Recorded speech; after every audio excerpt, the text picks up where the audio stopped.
Hello guys, welcome back to my channel.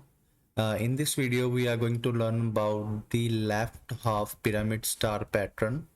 In this pattern we have a 4 spaces in the first row, then we have a star, and then 3 spaces, 2 stars, 2 spaces and 3 stars. So we are going to build this pattern with the coding. I'm going to use the Python language.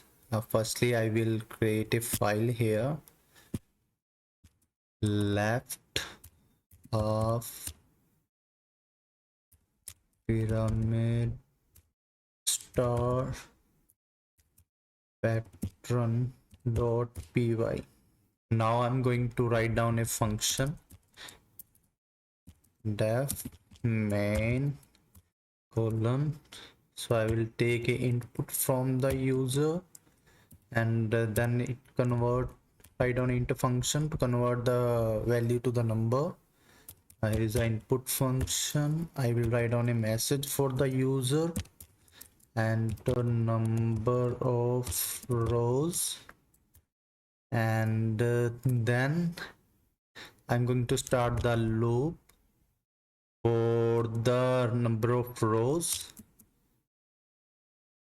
in range from 1 to rows plus 1, because I want the loop till, for example, a customer enter a 5, I need a 5 rows, so the range will print the, if I just add a row here, the range will print the 4 rows only. I need a 5 rows, so that's why I'm adding a 1 here.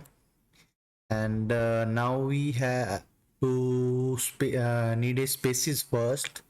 In the first row we need a 4 spaces, so I'm writing down a loop here for the spaces.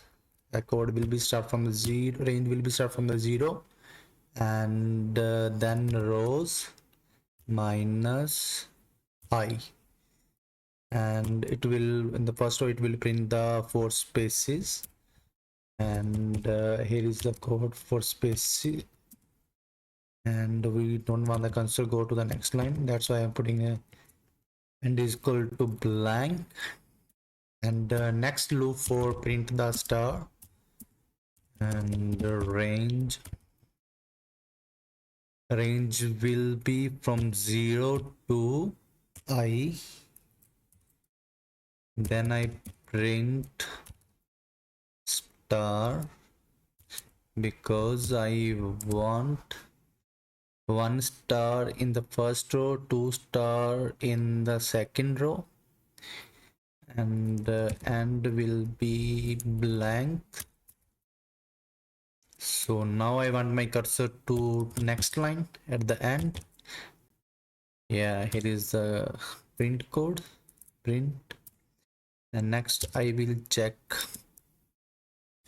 write down if condition to check file is running in the command prompt, underscore name equal to underscore main. Yeah, now I will call the function. Yeah, now I have write down the code here, so let's go to the terminal. Here I will run my file. I'm just going to copy the name here, paste. I hope everything is good here, so let's run the file. So it's exactly look like the pattern I have shown you in at the starting of video. Yeah, it's here. So if I try with the 10 number, it should print 10 rows. Yeah, it 10 rows. That's it, it's the end of video. Thank you so much.